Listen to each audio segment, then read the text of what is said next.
नमस्कार दोस्तों, मैं धर्मेंद्र जोशी आप सबका स्वागत करता हूं। जैसा कि हम मध्य प्रदेश सब इंस्पेक्टर परीक्षा के पाठ्यक्रम में हिंदी विषय को पढ़ने जा रहे हैं। इस विषय को पृथक रूप से पढ़ने का महत्वपूर्ण कारण यह है कि सब इंस्पेक्टर परीक्षा में 70 नंबर के प्रश्न हिंदी से पूछे जाते हैं। साथ ही आप सब इंस्पेक्टर परीक्षा के अतिरिक्त पटवारी, जेल प्रहरी और व्यापम द्वारा आयोजित सभी परीक्षाओं को इस सिलेबस के माध्यम से रेडी कर सकते हैं। हमारा जो पढ़ने का क्रम होगा वो इस प्रकार होगा दोस्तों, और नियमित आपको क्लास के पश्चात हर टॉपिक के वीडियो दिए जाएंगे। जैसे बात करते मान लीजिए पहला टॉपिक हमारा समास रहेगा। तो दोस्तों समास जो है इसमें समास के 6 प्रकार, इन 6 प्रकारों में क्या विशेषता है, कौन से इनसे जुड़े हुए प्रमुख उदाहरण हैं या अपवाद कौन से, उन पे हम चर्चा करेंगे। इसके बाद जो है आपको एक चीज़ और, जैसे कुछ ऐसे अपवाद हैं जो हम किसी बुक में ढूंढते हैं तो नहीं मिलते हैं, इसलिए हम व्यापम द्वारा आयोजित परीक्षा के प्रीवियस ईयर के पेपर सॉल्व करेंगे, जिसमें केवल समाज से जुड़े हुए ही क्वेश्चन आपको कराए जाएंगे। फिर दूसरा जो टॉपिक हम पढ़ेंगे दोस्तों वो शब्द विचार है। शब्द विचार का अर्थ यह है कि इसमें शब्द के जो प्रकार है, जैसे हम बात करें तत्सम, तद्भव, इसके बाद देशज, विदेशज, आगत, या हम कह सकते हैं इसके अतिरिक्त जो ऐसे शब्द हैं रूढ़, योग रूढ़ और यौगिक, इन शब्दों के बारे में शब्द विचार में हम जानकारी लेंगे। फिर उसके बाद दोस्तों अगला जो टॉपिक पढ़ेंगे वो है उपसर्ग और प्रत्यय। उपसर्ग और प्रत्यय जैसा आप सब जानते हैं कि उपसर्ग वे शब्द होते हैं जो किसी के आगे आकर जुड़ते हैं और शब्द का अर्थ बदलते हैं, और प्रत्यय वे शब्द होते हैं जो किसी शब्द के पीछे जाकर जुड़ते हैं और उसका अर्थ बदलते हैं। दोस्तों उपसर्ग प्रत्यय एक ऐसा टॉपिक है जिससे व्यापम मुख्यतः सब इंस्पेक्टर परीक्षा में 2 से 3 प्रश्न पूछता है। इसी प्रकार समाज से 2 से 3 प्रश्न प्रत्येक वर्ष पूछे गए हैं सब इंस्पेक्टर परीक्षा में। शब्द विचार से भी 2 से 3 प्रश्न इसमें पूछे जाते हैं। तो मुख्य रूप से हमारा जो फोकस रहेगा वो यह रहेगा कि हम पहले 60 नंबर की हिंदी को रेडी करें, उसके बाद 10 नंबर जो अपवाद स्वरूप आते हैं उनको हम रेडी करेंगे। मेरा मुख्य उद्देश्य ये है कि आपको 70 में से 70 दिलाना, चूँकि ये कोई बड़ी बात नहीं है। हिंदी विषय एक ऐसा विषय है सब इंस्पेक्टर परीक्षा में जिसमें लगभग जो सिलेक्ट होने वाले कैंडिडेट है उसमें से 90% स्टूडेंट 70 में से 70 लाते हैं हिंदी में। उसके बाद अगला जो टॉपिक रहेगा दोस्तों वो हमारा रहेगा संधि। संधि को जो है हम पढ़ने के तरीके, पहले हम एक इसको डेफिनेशन वे में पढ़ेंगे, मतलब इसको परिभाषा। उसके बाद मैं आपको कुछ ऐसे तरीके बताऊंगा जिससे आप डायरेक्ट संधि को पहचान सकते हैं। जैसे मान लीजिए आपके सामने लिखा है विद्यालय, तो विद्यालय अगर संधि है तो आपको ये ध्यान रखना है कि जहाँ बड़े आ की, बड़ी ई की, बड़ी ऊ की मात्रा हो वहाँ पर दीर्घ संधि होती है। फिर इसके बाद वृद्धि संधि जब पढ़ेंगे तो 1 पाई ऊपर, जब वृद्धि में 2, गुण में 1 पाई, उसके बाद यण संधि है और फिर अयादि संधि है। ऐसे ही फिर संधि को जब हम अगले उसमें पढ़ेंगे तो व्यंजन संधि और उसके बाद विसर्ग संधि के बारे में जानकारी लेंगे। इससे भी प्रतिवर्ष 3 नंबर के क्वेश्चन कम से कम पूछे गए हैं सब इंस्पेक्टर परीक्षा में। फिर इसके बाद दोस्तों जो अगला टॉपिक है हमारा वो है विलोम शब्द। विलोम शब्द जो है दोस्तों ये एक आसान टॉपिक है, पर इसमें कुछ ऐसे शब्द हैं या जब सब इंस्पेक्टर परीक्षा में जो क्वेश्चन पूछे जाते हैं बिल्कुल क्लोज ऑप्शन होते हैं, मतलब हमें जो लगता है वो तो होता ही है, इसके अलावा जो एग्जैक्ट आंसर है वो भी आपको विकल्प में दिया रहता है। तो हम इसमें डाउट की स्थिति में या कन्फ्यूज़न की स्थिति में क्या करते हैं कि इसको सही आंसर की जगह गलत आंसर को टिक कर देते हैं। फिर अगला जो टॉपिक आता है पर्यायवाची। दोस्तों पर्यायवाची जो है वास्तव में लाखों पर्यायवाची हैं, पर हमें कौन से पढ़ना है, जो नेचर से जुड़े हुए हैं या जो रोज़मर्रा की दिनचर्या से जुड़े हुए हैं। जैसे मान लीजिए पानी है जिसको हम जल कह सकते हैं, फूल है, उसके अलावा नेचर में सूर्य है, चंद्रमा है, पृथ्वी है, तो इनसे रिलेटेड जो पर्यायवाची शब्द है वो हर वर्ष जो है एसआई की परीक्षा में पूछे जाते हैं। इसके अलावा चाहे पर्यायवाची हो, विलोम हो, इनको पटवारी में या व्यापम द्वारा आयोजित अन्य परीक्षाओं में भी प्रश्न इससे पूछे जाते हैं। फिर दोस्तों अगला टॉपिक जो हम करेंगे वो है मुहावरे। मुहावरे वास्तव में मुहावरे और लोकोक्तियाँ दो ऐसे टॉपिक हैं जिनमें डाउट की स्थिति ज़्यादा होती है, पर मुहावरों की पहचान के लिए सबसे इम्पोर्टेंट बात है कि ना, जिस शब्द के आखिरी में ना लगा हो वो मुहावरा होता है। और एक डेफिनेशनल वे में या पारिभाषिक शब्दों में बात करें तो लोकोक्तियाँ अपना पूर्णतः अर्थ प्रकट करती है, जबकि मुहावरों का अर्थ प्रकट करने के लिए वाक्य में प्रयोग किया जाता है। उसके बाद दोस्तों अगला जो टॉपिक हम पढ़ेंगे, अनेक शब्दों के लिए एक शब्द। इससे भी 2 से 3 प्रश्न हर वर्ष पूछे गए हैं। अनेक शब्दों के लिए एक शब्द एक ऐसा टॉपिक है जिसमें अगर आप ल्यूसेंट की बात करें या फिर उपकार की और कोई किताब की बात करें या हरदेव बहारी की बात करें तो लगभग 5000 अनेक शब्दों के लिए एक शब्द जो दे रखे हैं, पर हम इसमें मुख्य रूप से 200 से 300 शब्द ऐसे करेंगे जिनसे कि आपके क्वेश्चन बन सके। फिर दोस्तों हम जो अगला टॉपिक करेंगे वो करेंगे अनेकार्थी। अनेकार्थी जो है एक ऐसा टॉपिक है जो आपको पर्यायवाची से मर्ज करेगा। और सबसे महत्वपूर्ण बात, जब हिंदी को हम सॉल्व करेंगे या परीक्षा में जब आप पेपर करेंगे उस समय आपको ये बात ध्यान रखना है कि हिंदी को जब तक व्यवस्थित क्वेश्चन को अच्छे से ना पढ़ा जाए तब तक आप आंसर पे टिक ना करें। अगर आप ऐसा करेंगे तो आप मान के चलिए कि आप 5 से 10 नंबर तो वहीं पे खो देंगे। क्योंकि हिंदी के पेपर की सबसे बड़ी विशेषता यही है कि इसमें जो क्वेश्चन पूछे जाते हैं बिल्कुल सटीक होते हैं और थोड़ी सी ह्यूमन एरर के कारण गलत हो जाते हैं। फिर दोस्तों अगला जो टॉपिक हम पढ़ेंगे वो पढ़ेंगे समान उच्चारित भिन्नार्थक शब्द। अब समान उच्चारित भिन्नार्थक शब्द का मतलब ये है कि शब्द लिखे अलग तरीके से जाते हैं पर उच्चारण एक जैसा होता है। जैसे मान लीजिए ये लिखा कवि और एक लिखा कवि, तो ये जब दो अलग अलग शब्द लिखे गए तो लिखे समान उच्चारित, अब इनका उच्चारण समान है पर वास्तव में इनका अर्थ क्या होता है, भिन्न होता है। जैसे एक होता है कपि और एक होता है कपि। तो ये इस टाइप के क्वेश्चन भी आपको एमपीएसआई के विगत वर्षों के पेपर में देखने को मिल जाएंगे।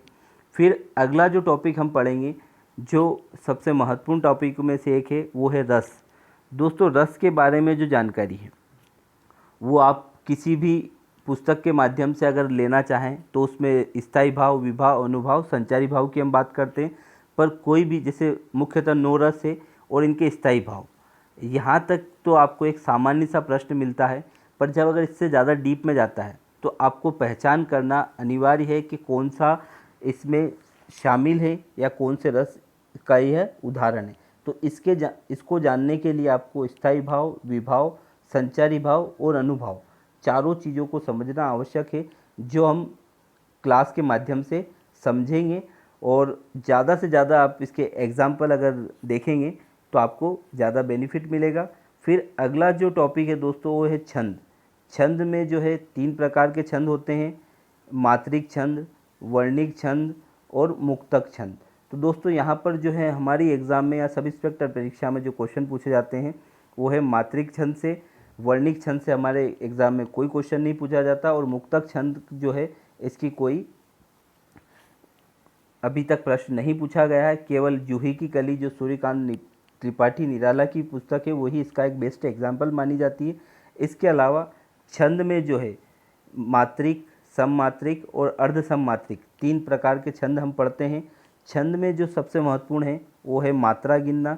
तो दोस्तों मात्रा कैसे काउंट करेंगे ये मैं आपको जब छंद वाला चैप्टर पढ़ेंगे उसमें बिल्कुल बताऊंगा। उसके बाद जैसे हम एक सामान्य सी बात करें अ, ई, उ और ऋषि, ये एक मात्रा इसकी गिनी जाती है, इसको छोड़कर शेष सभी की 2 मात्रा गिनी जाती है। जैसे बात करते हैं यहाँ पर आप कृष्णा, कृष्णा हमने लिखा। अब कृष्णा में कितनी मात्रा है, तो यहाँ पर एक बेसिक सा कंसेप्ट जो है दोस्तों लागू होता है वो यह है कि कृष्णा जो है ये एक शब्द है, इसमें जो संयुक्त वर्ण है इससे पूर्व वाले वर्ण की 2 मात्रा हो जाती है, तो इसकी 2 और इसकी 2, तो 4 मात्रा। ऐसे ही प्रगति, ऐसे कुछ शब्द होंगे जिनकी मात्रा गिन के हम छंद को समझेंगे।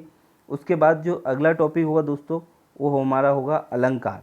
तो अलंकार एक ऐसा टॉपिक है जो काव्य की शोभा बढ़ाता है और काव्य की शोभा बढ़ाने वाले गुण धर्मों को अलंकार कहते हैं।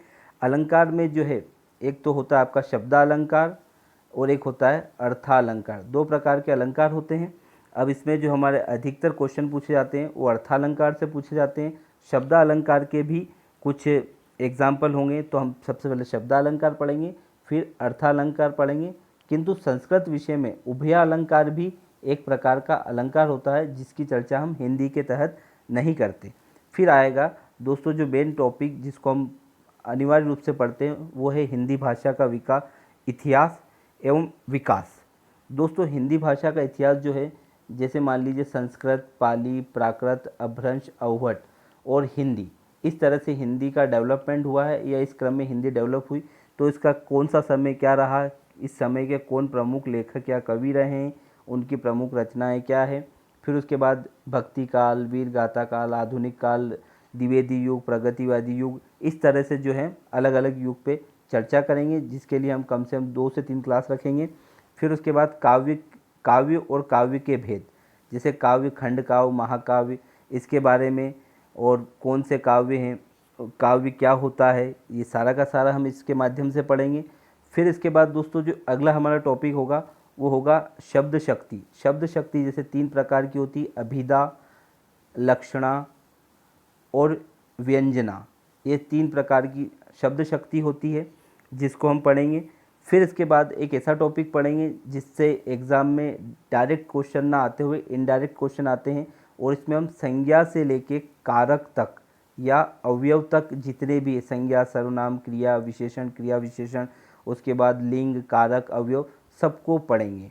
इसके बाद अगला जो टॉपिक हम पढ़ेंगे दोस्तों उसमें पढ़ेंगे वाक्य के भेद। जैसे आप सब जानते हैं सकारात्मक वाक्य, नकारात्मक वाक्य, प्रश्नवाचक, नकारात्मक, इसके बाद आपके संदेहवाचक, ये सारे के सारे वाक्यों को हम पढ़ेंगे और वाक्य भेद। इसके बाद विधेय और उद्देश्य क्या होता है उसको भी पढ़ेंगे।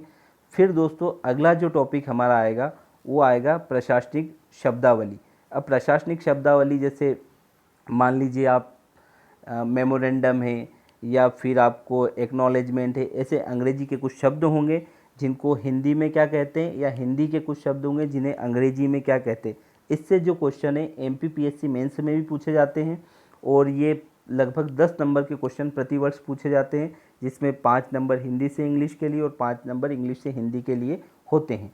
फिर दोस्तों इसके बाद जो अगला टॉपिक हमारा आएगा वो है प्रमुख लेखक और उनकी पुस्तकें। दोस्तों प्रमुख लेखक और उनकी पुस्तकें जैसे आप सब जानते हैं कबीर, तुलसी, सूरदास, रामानुज, और उसके बाद मीराबाई, उसके बाद फिर आधुनिक काल में, फिर प्रगतिवाद में, द्विवेदी युग में, फिर वर्तमान में जो प्रसिद्ध लेखक और उनकी पुस्तकें उस पर हम चर्चा करेंगे। जैसे मुंशी प्रेमचंद है, उनका थोड़ा सा जीवन परिचय, कहाँ जन्म हुआ, इस तरह से पूरे एक फॉर्मेट में हम इसको पढ़ेंगे।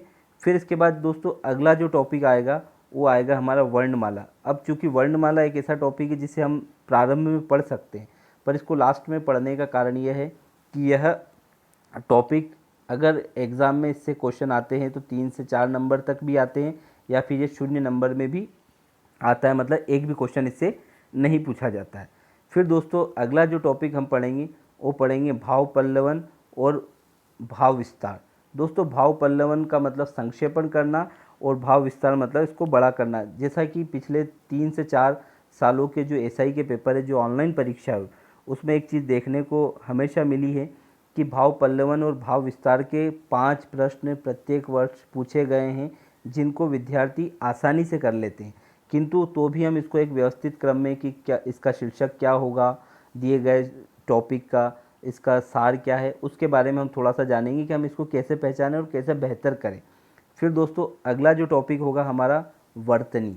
वर्तनी एक ऐसा टॉपिक है जिसको हम पढ़ेंगे साथ में। अगर आप लोग इसको सुधारना चाहते हैं तो आपको बोलते समय विशेष ध्यान रखना है कि जो आपने पढ़ा उसी को बोलें। जैसे पुस्तकें पढ़ा है तो पुस्तकें ही बोले, पुस्तक ना कहें।